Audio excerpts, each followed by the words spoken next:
Hey everyone, it's your boy Patrick Ballantyne, and I'm back for another video. And today I'm going to be doing a different video today.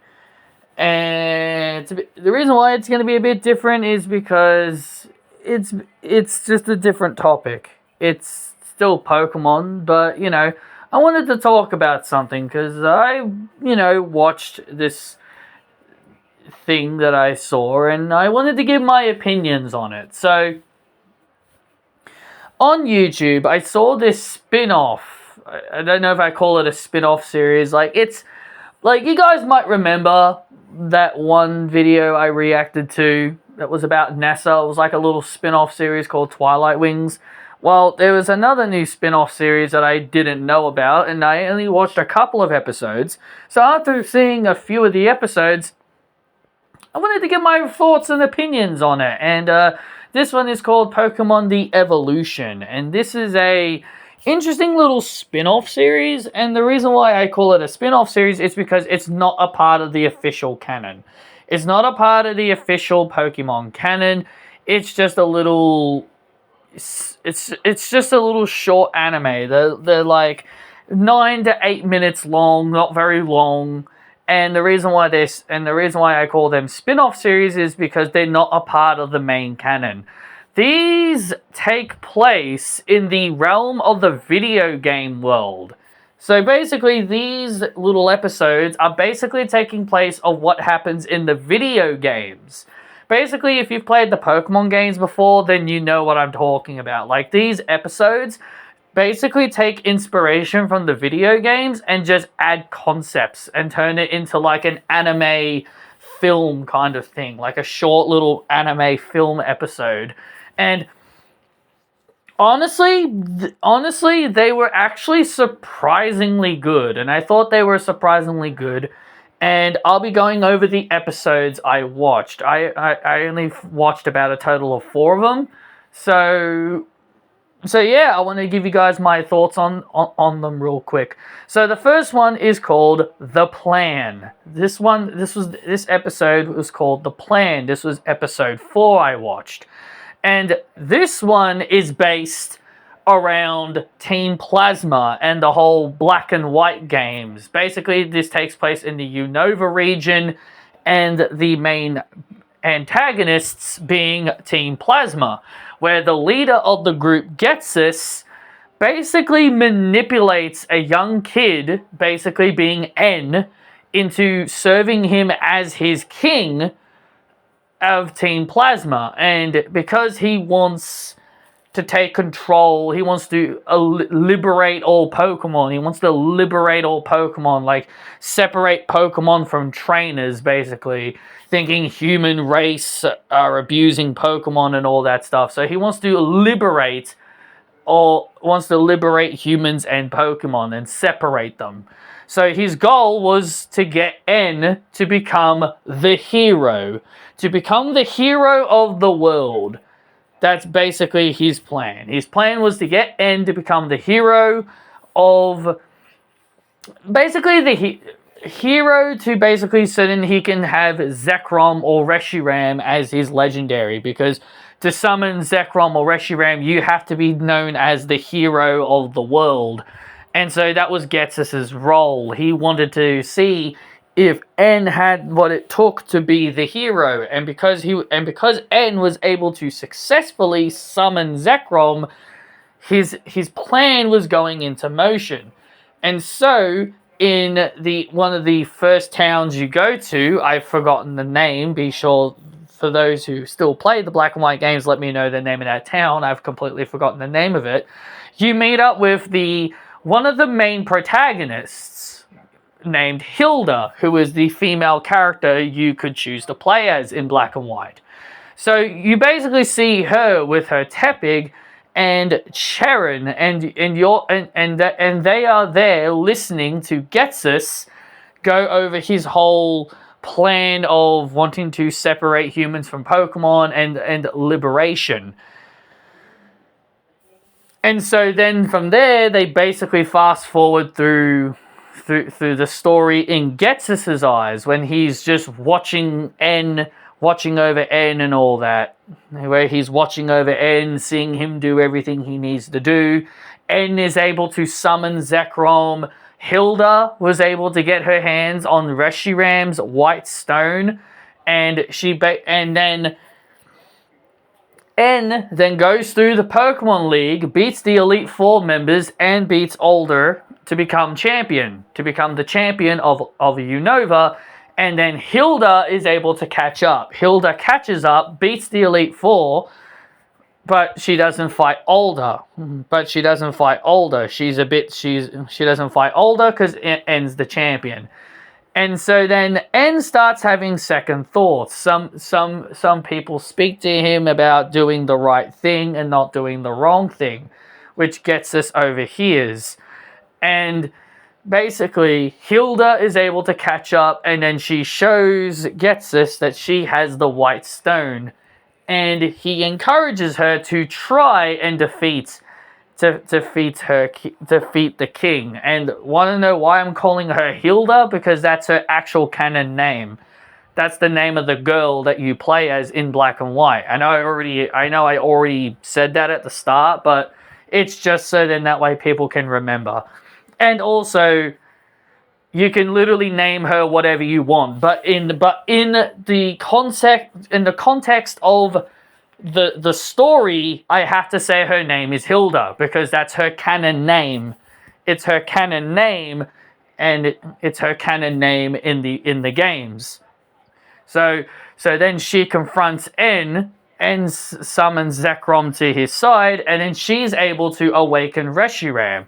She's able to awaken Reshiram and successfully catches Reshiram, and then she ends up battling En. She succeeds in beating En, and then En basically realizes the error of his ways and basically gives up on the plan that, Getsus had perfectly mastered and crafted for En. But when Getsus finds out his plan is now being foiled, he gets angry. He gets angry and he threatens En, and then he battles, and then he also fights Hilda. And Hilda successfully defeats him, and Team Plasma get arrested. And then from there, Team Plasma get arrested, and En realizes the error of his ways and becomes a good guy in the end. So, yeah, that's basically the premise of that episode. But they don't show Hilda's battle with En, but I only basically... Because again, this is based off of the video games. So if you've played the video games, you know what happens after that. So, yeah. So I was just basically explaining the story past that particular point. So the other one I ended up watching was the second episode, The Eclipse. This one is about Lily. The lovable protagonist in the Sun and Moon games. And the story arc for her in this game is slightly different to the actual main canon anime. So in the actual canon, the Pokemon Sun and Moon series anime, where that has Ash involved, she is terrified of Pokemon and won't touch them. But with Ash and the other classmates' confidence, she's able to overcome her fears and basically touch Pokemon. And secondly, her brother Gladion does not work for Team Skull, because in the game, he works for Team Skull. He's not like a full-on member, but early on in the game, they say he's like a admin of Team Skull or something. They basically say he was a part of Team Skull in the games, but then he later leaves Team Skull. But in the games, Lily is just a scared, shy trainer that doesn't know what to do. And she was tasked to look after Cosmog, which she called Nebby, which is funny, they also name it Nebby in the main canon timeline in the actual anime series. But instead it's Ash looking after it instead of Lily. So in the games, she's looking after it.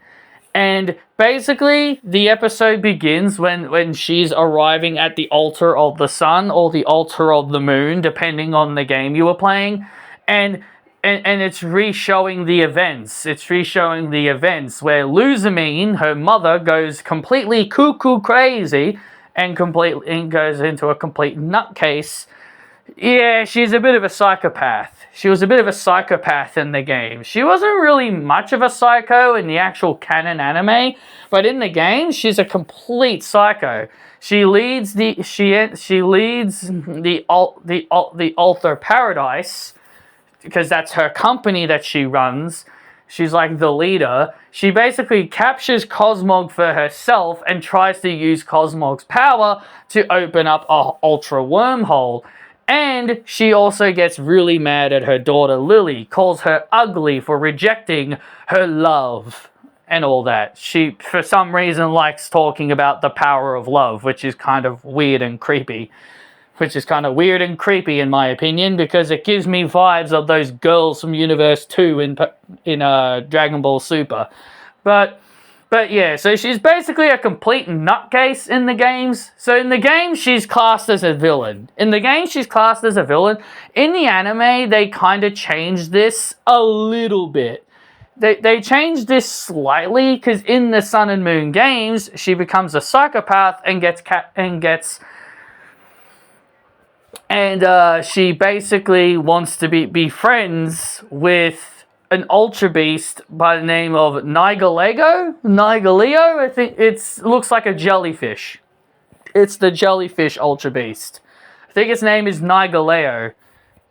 I think that's its name. Correct me if I'm wrong. But in the games, she wants to be its friend. But in the anime, she gets kidnapped by it. She gets captured by it when it tries to capture Lily. When it tries to capture Lily in the main canon timeline, she sacrifices herself to let Nigaleo capture her. But in the games, it's a bit different. She wants to meet it, and she becomes a part of it. And she becomes a part of it in the games. But that is what I thought they were going with in the episode, but then she mentioned Necrozma. And that's when I realized they're taking inspiration off the Ultra Sun and Ultra Moon timeline of events, where she opens up an Ultra Wormhole to make an attempt to capture Necrozma, which she fails. She comes out all bruised and injured and tells Lily to run away. Lily was able to awaken, Cosmoem, and it evolved into Lunala. And then Luzamine tells her to run away because Necrozma is a psychopath, is a psycho. It's a crazy deranged Pokemon. And so Nebby, or Lunala, and Necrozma have a battle. They basically battle it out. But eventually, Necrozma overwhelms Lunala and absorbs Lunala and becomes Dawn Wings Necrozma. Yes, basically, Necrozma has the same ability like Kyurem, where it can fuse with Zekrom or Reshiram. So basically, Necrozma can do the same thing, where it can fuse with one of the two legendaries, like Lunala and Solgaleo. If it fuses with Solgaleo, it comes Duskmane Necrozma, but because it's Lunala, the one that Lily had, it became Dawn Wings Necrozma, and the episode basically ends from there. But from the video game's perspective onwards, your main character goes into the Ultra Wormholes to find Necrozma, and you have to defeat it. And Necrozma is very, very powerful. So the next episode I'm going to be talking about is the one from Hoenn, where May's storyline, where there's a storyline with May. Yeah, May, the same May from the Pokemon canon anime. And my god, they are completely two different people. The May that I know in the anime is completely different to the May that is in the video games. This one takes place in the Omega Ruby and Alpha Sapphire timeline. So, yeah, it takes place in that timeline. So, May climbs up to the top of Sky Pillar and she encounters a girl named Xena who went around stealing everyone's Mega Stones because she wanted to control Rayquaza. She wanted to control Rayquaza, but Rayquaza rejects it. She basically goes on a massive story arc about Rayquaza to May. She basically explains the whole story to May about Rayquaza and how it protects the ozone layer and what its role is. And so when they make it to the top of the summit of Sky Pillar, Xena tries to have Rayquaza take the Mega Stones that she captured, but she stole, but it doesn't work. But May had something in her bag that begins to glow, which is a meteorite that kind of contains like a Mega Stone of itself for Rayquaza. And then she basically gives the Rayquaza the meteorite, and Xena basically accepts that May has to capture the Rayquaza, which she successfully does. May successfully captures Rayquaza, and then she flies out into space. And alongside Rayquaza, they defeat Deoxys and ultimately save Hoenn. So that's what happens in that storyline and in that arc, and I thought that was really fun. It was a nice, and I thought it was really cool. But man, and obviously you guys obviously know the difference between this May and the anime May. The anime version of May is basically a coordinator, so this is nothing compared. So basically, May in the anime is completely different to the May in the video games. So I don't really need to tell you guys how this differs. Unlike Lily, they still followed along with the game's perspective of Lily, but just changed things a little bit about her. While in the anime, May just takes a completely different route, unlike the video games. Alright, so the last one I'm going to be talking about is the final one, called The Discovery. Basically, the discovery of Mewtwo, the rumor of Mewtwo. We catch up with a girl that goes by the name of Green or Leaf. I don't know, she has two different names, Like, the manga calls her Leaf Ketchum, as like she's like the sister of Ash. And in the video games they call her Green. But in the video games they call her Green. I know, she's got two different names. But in Pokemon Masters EX they call her Leaf. So I'm going to be calling her Leaf. I know other games call her Green. Like the Let's Go games call her Green. And they say her name is Green because Trainer Red's name's Red and Trainer Blue's name is Blue, who is also supposed to be Gary in the main timeline for Ash's version of Blue, which is Gary. But I'm just going to call her Leaf just because I think it's easier, and also the manga calls her Leaf. And also Masters EX calls her Leaf. So I'm just going to be calling her Leaf in this video.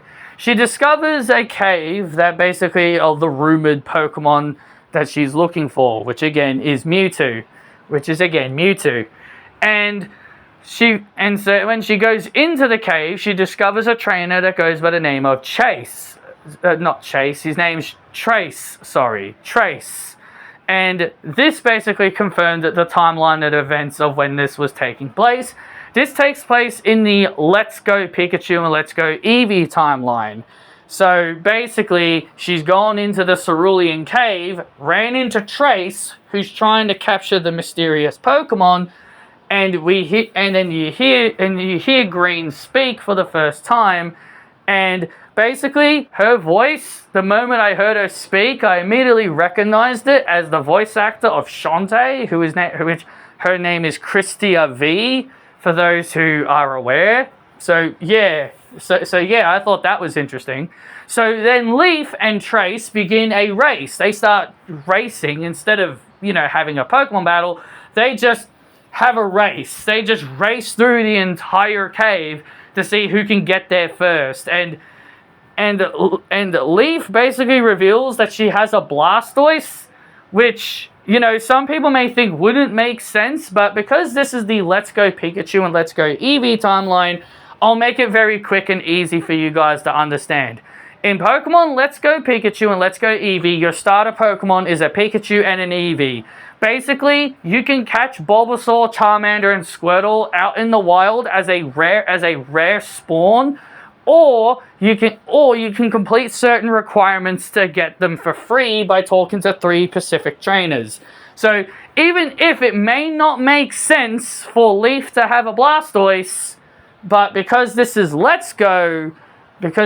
the Let's Go timeline, I'm gonna let it slide because it would make sense that she would find one out in the wild, or she would have completed one of the tasks to get one, which I think the tasks are 30 Pokemon for the Bulbasaur, 50 Pokemon for the Charmander, and 60 Pokemon for the Squirtle. I could be completely wrong. I haven't played the Let's Go games in a very long time. So there are 2 ways that she could have gotten one. So I think it makes sense. And then she also uses Victory Bell as like a vine to like grab onto and swing across a giant gap, which I thought was very creative. But eventually, when she does beat Trace there, she encounters a girl with a Pikachu, and the girl reveals that she caught Mewtwo. And Leaf is freaking out because that was the Pokemon she was trying to catch.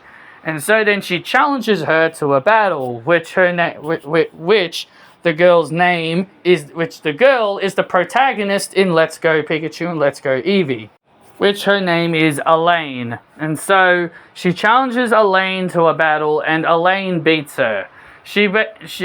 Leaf also tells her to use Mewtwo, which she more than happily does, and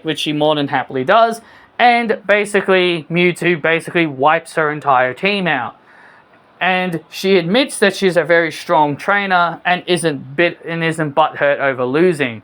But then when she arrives back at Pallet Town, which that is exactly where she lives because the manga says she's from Pallet Town, and because they say she's also Ash's sister, which I'm going to be honest, I don't think they've ever confirmed that in the main canon, which I'm very sure they've never confirmed that Ash ever had brothers or sisters, even though other fan fiction-y or even mangas suggest that he had family. But the main anime never really ever confirmed that he did. So it's hard to really take it seriously if she really is Ash's sister or not. So anyway, she tells Professor Oak that she couldn't complete the Pokedex because Mewtwo was already caught. But Professor Oak tells her that she did a good job anyway. She was able to complete enough of the Pokedex anyway for his dream to be fulfilled. Because again, that was the whole purpose of the first game. Professor Oak wanted his dream to be achieved, that he could get his Pokedex filled out. And then it was revealed that Trace, Chase, and Elaine were all working on the same project, and they also handed over their Pokedexes, and then the 4 trainers end up leaving, continuing their journey that ended the episode. So I thought that was cool. So nice to see that. And I also thought it was really cool to hear Christia V's voice, the girl that played Shantae, as the voice actor of Leaf. For some bizarre reason, it just fits. For some weird-ass reason, I just think it perfectly fits her, because that's the kind of voice I kind of expected her to have. So it's the kind of voice I kind of think that actually fits her like a glove. So yeah, those are the 4 episodes of Pokemon Evolutions I watched, and they were surprisingly good. I actually really liked they told the story through the video game perspective, And yeah, because I play the video games, I know a lot more about the video games. I know a lot about the video games and their stories. So it was really cool to see it through that perspective. So thank you all for watching this video, guys. I hope you guys enjoyed. Hit that like button and subscribe. And I will see you all in the next video.